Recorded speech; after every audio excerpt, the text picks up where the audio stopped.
Real Madrid qui se sent plutôt bien, comme vous le savez, qui est toujours dans la continuité par rapport à ce qu'il cherche, par rapport à ce qu'il cherche à installer, avec de nouvelles physionomies, un nouvel entraîneur qui est arrivé en la personne de Xabi Alonso. Ça se passe plutôt bien puisque les Madrilènes ont enchaîné une cinquième victoire d'affilée en Liga, une sixième toute compétition confondue si on compte le premier match de Champions League remporté face à l'Olympique de Marseille. Et c'est vraiment très très bien déjà de revoir le Real Madrid à ce niveau-là qui arrive à réenchaîner des victoires, ce qui n'était plus le cas depuis un moment. Et tout simplement, il va falloir continuer parce qu'on va se retrouver aussi ce mardi pour un nouveau match de Liga pour les hommes de Xabi Alonso. Buenas a todos y a todas, j'espère que vous allez bien, c'est Baki Koné des Madrid. On se retrouve pour une nouvelle vidéo à propos du Real Madrid comme d'habitude, toujours par rapport à la Liga puisque les Madrilènes vont jouer ce mardi à 21h30. Ce sera à l'Estadio Ciudad de Valencia face à Levante, une équipe qui retrouve donc la Liga dans un stade où ce n'est jamais facile de gagner. Le Real Madrid le sait pertinemment et justement il faudra faire preuve de concentration et de beaucoup de sérieux pour les hommes de Xabi Alonso pour enchaîner une sixième victoire d'affilée. Et justement, on va se projeter sur ce match-là, los Chavales. Vamos! Eh bien, toujours un plaisir de vous retrouver. Bon, j'espère, comme je disais, que vous allez tous bien. Je pense qu'on l'est tous, qu'on va tous bien, surtout quand on retrouve le Real Madrid pour un nouveau match cette saison. Donc ce sera pour la sixième journée de la Liga face à Levante. On a vu un Real Madrid qui aura plutôt réussi sa semaine avec cette reprise de la Champions League. Un match du Real Madrid face à l'OM au Santiago Bernabéu. Les hommes de Xabi Alonso se sont imposés donc 2 buts à 1. Et ensuite, il y a eu cet enchaînement avec la Liga, une cinquième journée qui était au Santiago Bernabéu face à l'Espagnol de Barcelona. Un match bien sûr assez spécial pour ma part vu que j'y étais présent. Et justement, j'aurais vu deux superbes buts, un de Militao et un de Kylian Mbappé, qui aura donc permis à ce Real Madrid d'enchaîner une cinquième victoire d'affilée et de toujours rester leader de la Liga. Il y a eu de bons retours, notamment celui de Bellingham et de Eduardo Camavinga, qui ont eu très peu de temps de jeu, mais c'est vrai que ça faisait extrêmement plaisir de revoir les deux milieux de terrain réintégrer cet effectif du Real Madrid pour la compétition. Et maintenant, on avance tranquillement déjà pour un match face à Levante ce mardi soir. Et surtout, il va y avoir un gros point de vue, justement une grosse concentration sur samedi, parce que comme vous le savez, ce sera un gros rendez-vous, le derby madrileño face à l'Atlético de Madrid du côté du Metropolitano, un match très très important pour le Real Madrid, car c'est un derby, c'est le rival madrilène, et c'est vrai que c'est un match à ne pas perdre.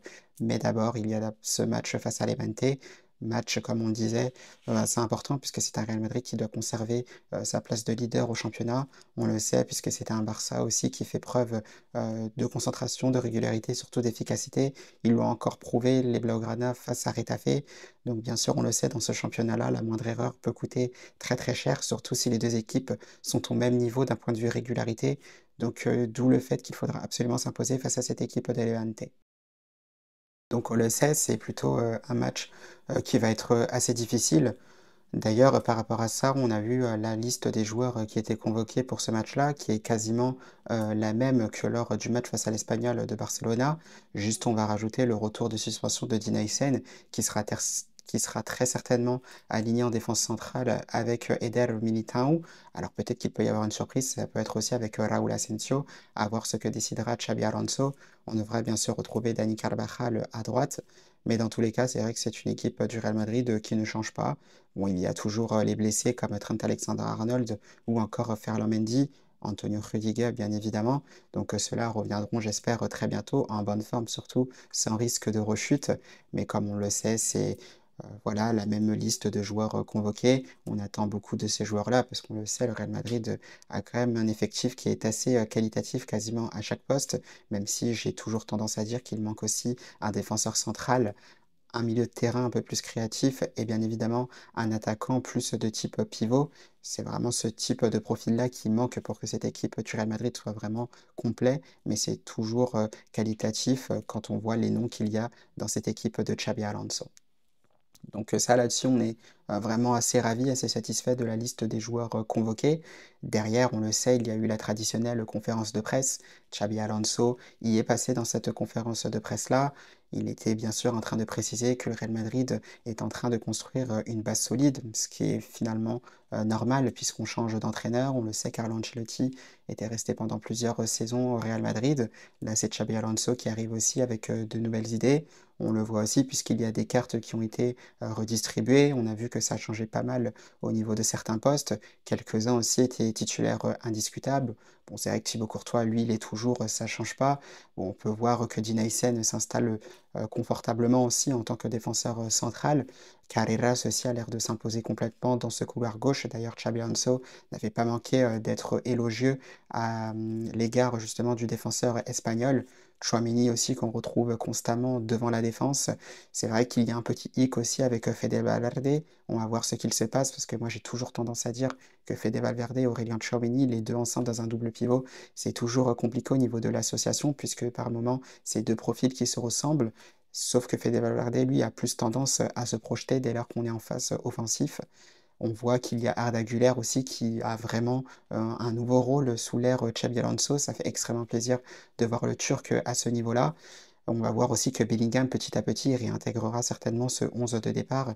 Et bien sûr, Kylian Mbappé, qui est toujours aligné à la pointe de l'attaque madrilène. On voit justement que les postes libres, latéral droit et surtout en attaque, que ça soit à gauche ou à droite, c'est vrai que ça permute pas mal entre Vini Junior, Rodrigo Goes, Mastantuono ou Brahim Diaz. C'est vrai que d'un autre côté, ça fait aussi extrêmement plaisir puisqu'on voit qu'il y a quand même une grosse concurrence, ce qui donne aussi envie aux joueurs de se donner davantage, de montrer à Xabi Alonso qu'ils peuvent être aussi titulaire indiscutable à chaque match. Donc voilà, on sent aussi cette concurrence qui est assez saine et qui pousse certains joueurs à se donner davantage dans ce nouveau Real Madrid. Donc voilà, et comme elle le disait, on voit que c'est une construction, d'une base solide pour, cette équipe, du Real Madrid. Bon, on le disait, hein, Xabi Alonso qui était vraiment élogieux, à l'égard, d'Alvaro Carreras. Toujours, ces questions qui reviennent aussi sans cesse par rapport à Vinicius Junior. C'est vrai que ça, par moments, c'est aussi assez, gênant, assez redondant parce que c'est toujours les mêmes questions qui sont posées, ce qui peut embêter pas mal. Les réponses maintenant de Xabi Alonso, on les connaît plutôt bien, sur Vinicius Junior. Finalement, tout ce qu'on espère, et ça on le répète constamment, c'est qu'on veut voir Vinicius Junior revenir à son meilleur niveau. On le sait, c'est toujours un peu plus difficile pour l'international Ori Verde en ce moment, mais il faut garder foi en lui, il faut garder confiance pour le voir revenir à son meilleur niveau. C'est en faisant preuve de soutien à son égard, justement, qu'il pourra retrouver ce niveau qu'il avait il y a encore quelques mois. Donc à voir, mais il faut être vraiment patient avec Vinicius Junior, même si c'est vrai que par moments, c'est pas facile de le voir souvent remplaçant, ce qui était très peu le cas sur ces dernières saisons. Donc voilà, il y a eu ce cas Vinicius Junior. Bon, on le disait, il y a le cas Eduardo Camavinga et Jude Bellingham. Moi, je le disais donc dans ma vidéo de débrief, on était très heureux de voir le retour de ces deux milieux de terrain-là, de l'anglais et bien évidemment du français. On voit aussi ce que Jude Bellingham est capable d'apporter dès lors qu'il était rentré sur le terrain. Ce qui est vraiment frappant, c'est qu'il était uniquement 5 minutes sur le terrain face à l'Espagnol de Barcelone. 5 minutes, c'est qu'il lui a laissé le temps de montrer quelques aperçus déjà de son talent, mais aussi de ce qu'il est capable d'apporter à ce Real Madrid-là. On le sait, il y a cette tenue de balle, il y a cet impact physique qu'il est capable aussi d'imposer au milieu de terrain, toujours aussi élégant avec le ballon. Voilà, il est capable aussi de créer quelque chose, de créer aussi des courses, gagner des mètres dans la verticalité avec des conduites de balle. Donc ça, c'est vrai que c'est un Jude Bellingham, voilà, très très intéressant, qui en impose. Voilà, aussi avec son caractère, c'est toujours cette envie de gagner, toujours en train d'haranguer aussi ses partenaires. Donc d'un point de vue mental, mais aussi d'un point de vue tactique, technique, c'est vrai que c'est un grand renfort de revoir le retour de Jude Bellingham au sein de cette équipe madrilène. Alors on espère le voir titulaire parce qu'il y aura ce derby des Madrid face à l'Atlético. Il a besoin de reprendre du rythme. Je le vois bien jouer aussi une mi-temps, 45, 1 heure face à Levante, à voir si Xabi Alonso l'alignera. On attend de voir les décisions du coach espagnol. D'un autre côté aussi, pareil pour Eduardo Camavinga, parce que c'est un joueur qui peut apporter pas mal. On le sent parce que c'est un style aussi qui se différencie d'Aurélien Tchouaméni. On sait qu'Eduardo Camavinga est capable de jouer également devant la défense. Et c'est vrai que comparé à Aurélien Tchouaméni, il a plus peut-être d'aisance balle au pied avec son pied gauche. Il est capable aussi de se projeter vers l'avant, quant à Aurélien Tchouaméni, lui, est plus là pour assurer l'équilibre, donc entre le milieu de terrain et surtout la défense. Donc là aussi, c'est un Eduardo Camavinga qui peut apporter quelque chose en plus. Maintenant, on le sait, il y a toujours cette difficulté pour le milieu de terrain français à s'imposer dans cette équipe du Real Madrid depuis plusieurs saisons maintenant, depuis qu'il est arrivé surtout et c'est vrai que c'est la chose qu'on peut lui reprocher parce qu'il peine toujours alors qu'on lui promettait un grand avenir au Real Madrid, de s'imposer aussi dans un milieu de terrain, à long terme. Là, ce n'est toujours pas le cas et c'est vrai que maintenant Eduardo Camavinga, je crois, a 22 ou 23 ans si je ne dis pas de bêtises. Il est peut-être temps maintenant, de s'imposer, de prendre du galon dans cette équipe, du Real Madrid, de prendre aussi de la maturité et essayer aussi de se débarrasser des blessures parce qu'on le sait, ce n'est jamais facile. Donc voilà, ça peut être aussi la bonne saison pour Eduardo Camavinga. Il revient de blessure assez tôt. On lui souhaite bien sûr le meilleur au Real Madrid, de ne pas rechuter, mais on est conscient aussi de ce qu'il peut apporter à cette équipe du Real Madrid, à voir justement ce que décidera Xabi Alonso. Est-ce que le milieu de terrain français sera titulaire ce soir face à Levante ou non? On attend, comme on le disait, les décisions du coach espagnol. Donc voilà, c'est vrai qu'on est assez ravis. Donc c'était les mots principaux de Xabi Alonso par rapport à cette conférence de presse. Du moins, moi, c'est ce que j'ai retenu principalement. Maintenant, c'est vrai qu'il y a un dilemme qui se pose parce qu'on le sait, c'est le retour aussi de Jude Bellingham, certainement dans le 11 de départ du Real Madrid. De toute façon, ce sera soit ce soir, soit face à l'Atlético de Madrid ce samedi. Et on le sait parce que ce retour-là de l'international des Three Lions va peut-être chambouler le 11 de départ du Real Madrid puisqu'on l'a vu depuis le début de la saison, c'était un Real Madrid qui était davantage en 4-3-3. Là, on les a vus, ils étaient un 4-4-2 plus à plat lors du match face à l'Espagnol. Mais là, c'est vrai qu'avec ce retour de Jude Bellingham au milieu de terrain, on sait, on connaît aussi la finesse technique d'Arda Güler qui est assez juste justement dans ses choix, avec sa qualité de passe, la qualité de son pied gauche aussi, qu'on en trouve quasiment peu dans cet effectif du Real Madrid. Et c'est vrai qu'on a cette idée de l'associer aussi avec Jude Bellingham, comme c'était un peu le cas finalement durant cette Coupe du Monde des clubs, ce qui ferait passer le Real Madrid, ce qui ferait d'ailleurs basculer l'équipe madrilène dans un 4-4-2 certainement en losange, où on retrouverait Tchouaméni donc devant la défense, aidé, épaulé par Fede Valverde et justement Jude Bellingham ou Arda Güler, parce qu'on a aussi cette idée de faire reculer Arda Güler d'un cran pour ressortir justement les ballons de derrière. Le profil de milieu de terrain qui manquait au Real Madrid finalement, et un Jude Bellingham plus en numéro 10, voilà, un peu un milieu de terrain assez hybride, assez libre, et pour soutenir les attaquants de devant. On le sait, ce sera Kylian Mbappé devant, mais accompagné par qui? On a vu que ça tournait très très souvent et ça peut être épaulé par Mastantuono, ça peut être à côté de Vini, ça peut être à côté de Rodrigo Goes, avec du Brahim Diaz, il y a aussi Gonzalo Garcia. Donc ça c'est à voir, mais finalement, avec ce retour de Jude Bellingham, on voit bien le Real Madrid revenir en 4-4 dans losange, ce qui arrange aussi finalement peut-être Xabi Alonso, ce qui arrange aussi peut-être l'effectif madrilène, puisque on va rajouter aussi un milieu de terrain parce qu'on connaît cette activité de Jude Bellingham. C'est vraiment un milieu de terrain box-to-box, le joueur anglais. Et c'est vrai que ça aussi, ça peut renforcer le milieu de terrain madrilène. Ça peut aider aussi à la récupération du ballon, notamment quand on va enclencher des pressings hauts ou quand on courra après le ballon. Bon, quand on va courir après le ballon, ce sera certainement face à des grosses équipes comme le Bayern, Manchester City, le Paris Saint-Germain, Liverpool et j'en passe. Mais c'est vrai que d'un point de vue tactique, ce réajustement avec ce retour de Jude Bellingham, un 4-4-2 en losange ou à plat, ça peut être aussi intéressant pour le Real Madrid. Donc à voir ce qu'il se passera. Mais avec ce retour de Jude Bellingham, c'est peut-être ce qu'il risque de se passer. Donc un réajustement à 4-4-2 en losange ou à plat. Donc voilà, au niveau de cette conférence de presse de Xabi Alonso, donc finalement qui reste assez la même. Bon, on retrouve finalement les mêmes questions. Bon, et c'est vrai qu'il a vite un peu snobé les questions autour du Ballon d'Or. On sait tout ce qui entoure la polémique autour du Real Madrid, le fait de ne pas venir à cette cérémonie donc depuis l'année 2024. Au passage, moi aussi, ça me permet de féliciter une nouvelle fois Ousmane Dembélé, très très content pour le Ballon d'Or qu'il a eu, un Ballon d'Or qu'il méritait également, même si peut-être que d'autres joueurs du Paris Saint-Germain le méritaient aussi, mais je suis très très content de voir le joueur parisien l'avoir. C'est vrai qu'on le connaît depuis un moment, Ousmane Dembélé, on a tous vu ses débuts avec le Stade Rennais, puis après aussi avec l'équipe de France, son passage au BFAOB, ensuite au Barça et enfin c'est arrivé au Paris Saint-Germain. Et c'est vrai qu'en tant que Français, c'est toujours plaisant, c'est toujours un plaisir. Ça nous rend toujours heureux de voir un joueur français remporter ce ballon d'or-là. Donc encore une fois, félicitations à Ousmane Dembélé et on espère aussi voir d'autres joueurs français avoir ce ballon d'or par la suite. Donc voilà, et tout ça pour dire, pour fermer cette parenthèse-là, que Xabi Alonso a vite snobé cette question, qu'on était plus concentré sur ce match face à Levante. Donc maintenant, les joueurs savent ce qu'ils ont à faire. Ils ont l'air d'avoir leur destin entre les mains. C'est une équipe du Real Madrid qui commence à monter en puissance. On attend beaucoup des joueurs de cet effectif-là. Dina Hyssen, on espère qu'il sera beaucoup plus concentré, qu'il saura fera preuve de beaucoup plus de maturité dans ses choix.